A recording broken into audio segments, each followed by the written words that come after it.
Hello, আমি রণজিৎ রক্ষিত, রানীগঞ্জের শিয়ারশোল রাজ উচ্চ বিদ্যালয়ের ইতিহাস বিভাগের আংশিক সময়ের শিক্ষক। সারা বিশ্বে ভয়ঙ্কর করোনা ভাইরাসের করাল গ্রাসে আজ আমরা সকলে গৃহবন্দী ও সামাজিক দূরত্ব বজায় রেখে কাজ করে চলেছি। বিদ্যালয় যেহেতু বন্ধ, তাই পঠন পাঠন ব্যবস্থাকে সচল রাখার জন্য শিক্ষার্থীদের সুবিধার্থে অনলাইন ক্লাসের ব্যবস্থা করা হয়েছে। আমার প্রিয় ছাত্ররা, আজ আমরা দশম শ্রেণীর ইতিহাস বিষয়ের তৃতীয় অধ্যায়ের যে বিষয়টি রয়েছে প্রতিরোধ ও বিদ্রোহ বৈশিষ্ট্য বিশ্লেষণ, তার একটি টপিক নিয়ে আলোচনা করব। তাহলে আজ আমাদের আলোচনার বিষয় হলো ঔপনিবেশিক অরণ্য আইন ও সেই বিষয়ে আদিবাসী জনগণের প্রতিক্রিয়া। 1757 খ্রিস্টাব্দে পলাশির যে যুদ্ধ হয়েছিল, তারপর থেকে ভারতে ইংরেজ ইস্ট ইন্ডিয়া কোম্পানি 19 শতকের শেষ ভাগ পর্যন্ত এখানকার জমিদার মহাজন শ্রেণীদের নিয়ে কৃষক, শ্রমিক, কারিগর, উপজাতি প্রভৃতি সম্প্রদায়ের ওপর শোষণ অত্যাচার চালায়। 1793 খ্রিস্টাব্দে সেই সময়কার যিনি ভারতের গভর্নর জেনারেল ছিলেন, সেই লর্ড কর্নওয়ালিস বাংলায় চিরস্থায়ী বন্দোবস্ত চালু করেন।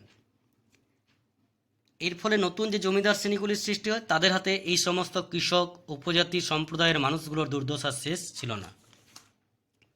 এমনকি মহাজন, দোকানদার, পুলিশ, সরকারি আমলারাও আদিবাসীদের শোষণ অত্যাচার করতে থাকে এবং বেগার খাটাতে থাকে। বাদ যায়নি খ্রিস্টান মিশনারিরাও, তারাও তাদের প্রচলিত ধর্মবিশ্বাসে আঘাত করে।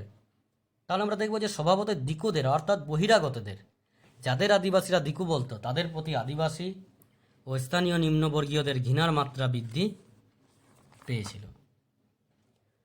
শুধু তাই নয়, ঔপনিবেশিক ব্রিটিশ সরকার অরণ্য আইন পাশ করে আদিবাসীদের স্বাভাবিক অরণ্যের অধিকার কেড়ে নিয়েছিল। ফলে আদিবাসী ও কৃষক সম্প্রদায় ক্ষুব্ধ হয়ে ব্রিটিশ সরকার ও জমিদার শ্রেণীর বিরুদ্ধে আন্দোলন গড়ে তোলে।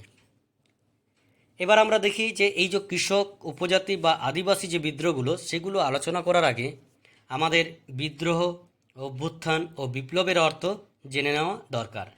কারণ ভারতের আদিবাসীদের যে বিক্ষোভ, সেটা বিভিন্ন জায়গায় বিভিন্ন রূপ দেখা দিয়েছিল। এই বিক্ষোভ কোথাও বিদ্রোহ, কোথাও অভ্যুত্থান, আবার কোথাও বিপ্লবী চরিত্র ধারণ করেছিল। তাহলে স্বাভাবিকভাবেই আমাদের মনে প্রশ্ন উঠতেই পারে যে বিদ্রোহ, অভ্যুত্থান ও বিপ্লব, এই কথাগুলির মধ্যে পার্থক্য কী? প্রকৃতপক্ষে এই তিনটি শব্দের সাধারণ অর্থ হল সংঘবদ্ধভাবে বা একসাথে সকলে মিলে বিক্ষোভ প্রকাশ করা। তবে এই সমস্ত শব্দ অনেক সময় আমাদের মনে ভিন্ন ভিন্ন ধারণার সৃষ্টি করে। যেমন বিদ্রোহ। বিদ্রোহ বা ইংরেজিতে রিবেলিয়ন বলতে আমরা যা বুঝি তা হলো সংগঠিতভাবে বা একসাথে বিক্ষোভ জানানোর প্রক্রিয়া বা প্রচলিত কোনো ব্যবস্থার বিরুদ্ধে প্রতিবাদ জানানো বা বিরোধিতা করা। এই প্রতিবাদ একক মানে একাই বা সমষ্টিগত বা সকলকে নিয়ে সশস্ত্র বা শান্তিপূর্ণ দুই হতে পারে। যেমন ঔপনিবেশিক শাসনকালে ভারতে সংগঠিত 1859 খ্রিস্টাব্দের নীল বিদ্রোহ, 1870 খ্রিস্টাব্দের পাবনা বিদ্রোহ প্রভৃতি হল বিদ্রোহের উল্লেখযোগ্য উদাহরণ। আবার অভ্যুত্থান। অভ্যুত্থান বা আপরাইজিং হলো এমন বিক্ষোভ যার পিছনে বিপুল জনসমর্থন থাকে, অর্থাৎ প্রচুর মানুষের সমর্থন থাকে, বা রাষ্ট্রের কোনো প্রচলিত ব্যবস্থার বিরুদ্ধে একাংশের সশস্ত্র সংগ্রাম। যেমন 1857 খ্রিস্টাব্দে ভারতে ব্রিটিশ সেনাবাহিনীর একাংশের উদ্যোগে ব্রিটিশদের বিরুদ্ধে সিপাহী বিদ্রোহ, বা 1946 খ্রিস্টাব্দে ভারতে ব্রিটিশ নৌবাহিনীর সেনাদের নেতৃত্বে নৌবিদ্রোহকে চিহ্নিত করা যেতে পারে অভ্যুত্থান হিসেবে। আর বিপ্লব। বিপ্লব বা রিভলিউশন কথাটির অর্থ হলো রাষ্ট্রযন্ত্রের আমূল পরিবর্তন ও তার মধ্য দিয়ে জাতির আশা আকাঙ্ক্ষা পূরণ করা, বা যে প্রচলিত ব্যবস্থা রয়েছে তার দ্রুত, ব্যাপক ও আমূল পরিবর্তন। যেমন 1688 খ্রিস্টাব্দে ইংল্যান্ডের গৌরবময় বিপ্লব, 18 শতকে ইউরোপে শিল্প বিপ্লব, বা 1789 খ্রিস্টাব্দের ফরাসি বিপ্লব প্রভৃতি। এই বিপ্লব শান্তিপূর্ণভাবে বিনা রক্তপাতে আবার রক্তাক্ত সংগ্রামের মধ্য দিয়েও হতে পারে। ভারতীয় উপমহাদেশের বিস্তীর্ণ যে অংশ, সেটা ছিল পুরো অরণ্যভূমি। আর এই বিশাল ভূখণ্ডের বিস্তীর্ণ অংশে বহু প্রাচীন কাল থেকে ভারতের জনজাতি জল, জঙ্গল ও পাহাড় নিয়ে বসবাস করে আসছে। তারা অরণ্যের নানা রকম সম্পদ সংগ্রহ, পাথর অনুর্বর পতিত যে জমিগুলো, সেগুলোকে আবাদযোগ্য বা চাষযোগ্য করে চাষবাস করে প্রভৃতির দ্বারা তারা জীবিকা নির্বাহ করত। এক কথায় যদি আমরা বলি, ভারতের এই আদিবাসী সম্প্রদায় জঙ্গলের সমাজ, সংস্কৃতি, অর্থনীতির সঙ্গে ওতপ্রোতভাবে জড়িয়ে ছিল। অর্থাৎ জঙ্গলের অধিকার ছিল তাদের জন্মগত অধিকার।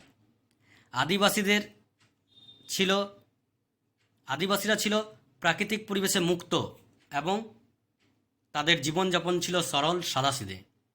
আধুনিক সভ্যতার কোনো জটিলতা তাদের সমাজে কিন্তু প্রবেশ করতে পারেনি। তারা সবসময় ছিল আনন্দময়, নাচে গানে উৎসবে তারা তাদের নিজেদের অবসর জীবন উপভোগ করত। কিন্তু 1857 খ্রিস্টাব্দের সিপাহী বিদ্রোহ বা মহাবিদ্রোহ ভারতে ব্রিটিশ শাসনের ভিতকে কাঁপিয়ে দিয়েছিল।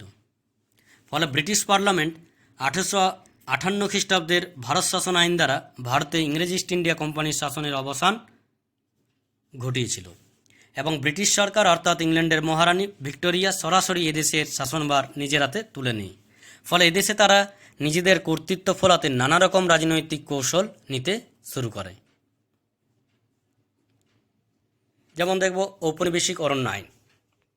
ঔপনিবেশিক ব্রিটিশ সরকার কী করেছিল না, 1855 খ্রিস্টাব্দে অরণ্য সনদের দ্বারা ভারতের যে অরণ্য তার উপর নিজেদের নিয়ন্ত্রণ বৃদ্ধি করেছিল। 1864 খ্রিস্টাব্দে আবার বন বিভাগ গঠন করে এবং ডায়াট্রিক ব্রান্ডিস নামে জনৈক জার্মানকে বন বিভাগ ইন্সপেক্টর জেনারেল হিসেবে নিয়োগ করে। ভারতের প্রথম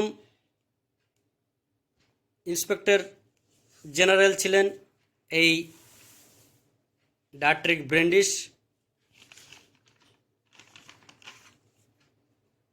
এবার আমরা দেখব যে 1865 খ্রিস্টাব্দে ঔপনিবেশিক ব্রিটিশ সরকার প্রথম ভারতীয় অরণ্য আইন পাস করছেন। 1869 খ্রিস্টাব্দে ফরেস্ট সার্ভিস গঠন করে।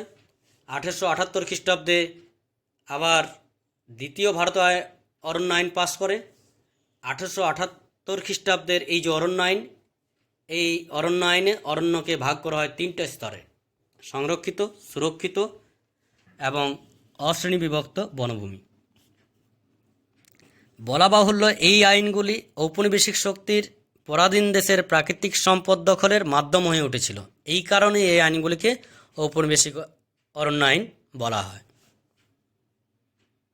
এবার আমরা দেখি যে এই যে ঔপনিবেশিক অরণ্য আইনগুলো, এগুলো পাশের প্রধান উদ্দেশ্য কী ছিল না, ভারতে অরণ্য আইন পাশের প্রধান উদ্দেশ্য ছিল এখানকার যে বনাঞ্চলগুলি তার উপর ঔপনিবেশিক কর্তৃত্ব বৃদ্ধি করা।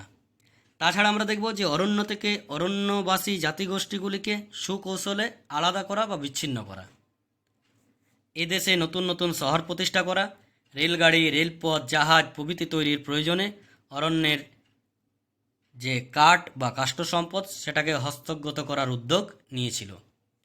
অরণ্যের অন্যান্য প্রাকৃতিক সম্পদও দখল করা হয়। ভারতবর্ষে 1865, 1878 ও 1927 খ্রিস্টাব্দে মোট 3বার অরণ্য আইন পাস হয়। এবার আমরা দেখব যে ঔপনিবেশিক অরণ্য আইনের বিরুদ্ধে আদিবাসীদের প্রতিক্রিয়া, মানে কী ধরনের প্রতিক্রিয়া তাদের ছিল। ঔপনিবেশিক অরণ্য আইন প্রবর্তিত হলে অরণ্যের অরণ্য সংলগ্ন অধিবাসীরা অরণ্যের উপর অধিকার হারালে তাদের জীবিকা ও গ্রাসাচ্ছাদনে অসুবিধার সৃষ্টি হয়। ফলে কৃষক ও উপজাতি ও আদিবাসী সম্প্রদায়গুলো ঔপনিবেশিক ব্রিটিশ সরকারের উপর প্রচণ্ড ক্ষুব্ধ হয়ে বিদ্রোহের পথে পা বাড়ায়, যার মধ্যে উল্লেখযোগ্য ছিল চুয়াড় বিদ্রোহ, কোল বিদ্রোহ, সাঁওতাল বিদ্রোহ, মুন্ডা বিদ্রোহ, ভিল বিদ্রোহ প্রভৃতি। তাহলে আজ এখানেই আমরা শেষ করছি। পরের ক্লাসে বা ভিডিওতে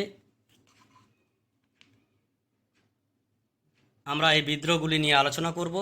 তোমরা সবাই বাড়ির ভেতর সুস্থ স্বাভাবিক থেকো ও বাড়ির সকলকে ভালো রেখো এবং সামাজিক দূরত্ব বজায় রেখে বাড়ির মধ্য থেকে করোনা ভাইরাসের মোকাবিলা করে নিজেকে, অপরকে ও দেশকে রক্ষা করো। ধন্যবাদ।